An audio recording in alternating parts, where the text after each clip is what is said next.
Hello and welcome back to Mind the Leaves. Today I thought we would do something a little bit different and have some fun. I thought that we would do an update video. So you might remember that a few months back I released a video that was all about propagating Sedum Rubrotinctum, aka the jelly bean succulent. It's an absolutely adorable little succulent, and really, who wouldn't want more of it? So I made a bunch of different plants, and I've actually been growing them in very different locations and environments, some inside and some outside.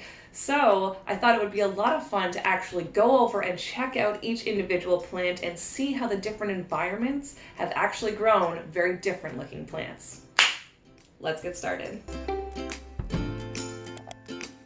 So the first one I want to show you, I'm growing in a north-facing window, which is absolutely not the ideal conditions for this plant. If you're interested in care of this plant, feel free to check out the full video right here. But they basically want hot, full sun.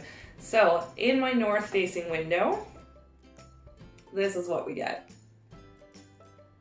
I mean, I'm not gonna lie, he's like so cute, and he is nice and upright and a very healthy looking green color and all that good stuff. He's actually pretty full, not doing too bad, but just look how stretched out he is. I mean, these plants are supposed to be tight, compact sorts of plants, but in the north-facing window, it just can't keep that tight, compact habit. Another thing that you can notice is that it really has no coloration on it, not even really a hint of pink on this guy. So it's really not getting a lot of sun. In my north-facing window, it maybe gets about an hour of sunlight a day in the really peak summertime when the sun's sort of coming around that way.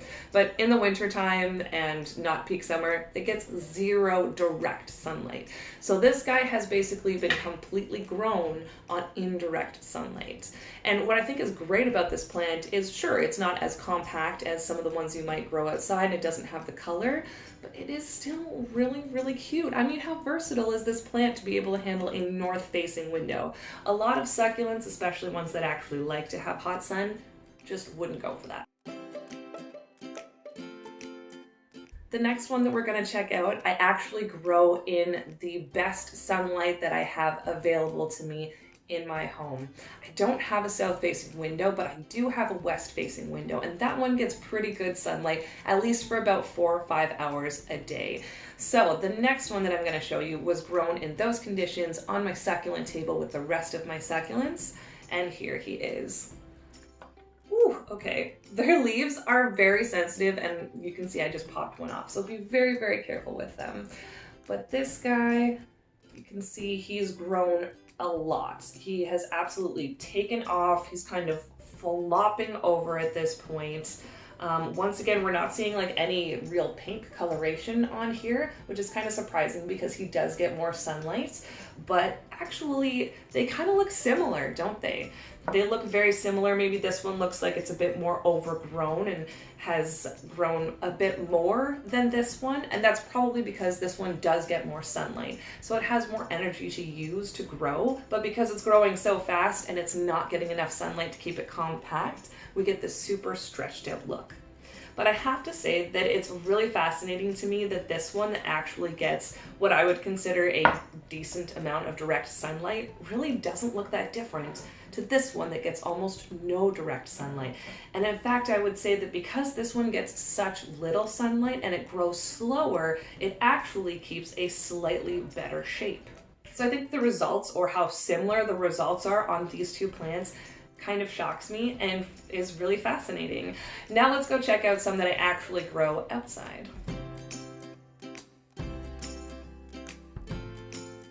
So with this one, I propagated it at the exact same time as all of my other ones, but this one I actually grew indoors for several months before I decided to bring it outside and kind of see what would happen. And basically, it decided to drop all of the leaves that it had produced while it was growing indoors, and it opted to start pushing out some new, far more compact growth right here. And I have to say, the new growth does look really cute, even though the rest of it is looking quite disheveled. We can also see that these ones are taking on far more coloration than what we saw with the plants growing indoors. This one is starting to look a lot more like the classic jelly bean plant that we would expect.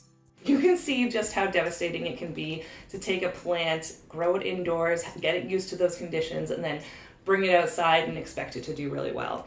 Even though succulents like those conditions, the transition can be really hard on them.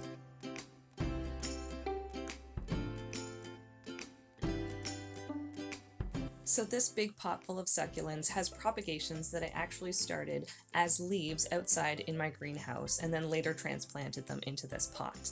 So these ones have lived their entire lives outdoors. Interestingly though, they were so much redder or pinker when I was growing them in the greenhouse rather than they are now. Now my greenhouse is a lot hotter, but they do get a lot more sun out here.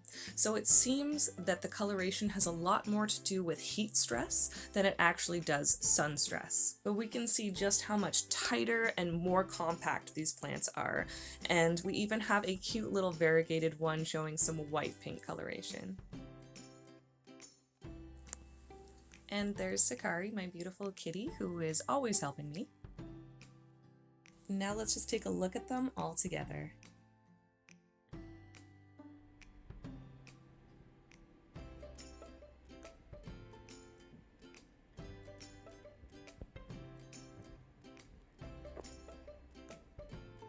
I really hope that this video has been interesting for you. I personally find it fascinating to see how the exact same plant grown in different environments and conditions can yield such different results. But let me know down in the comments below what you think.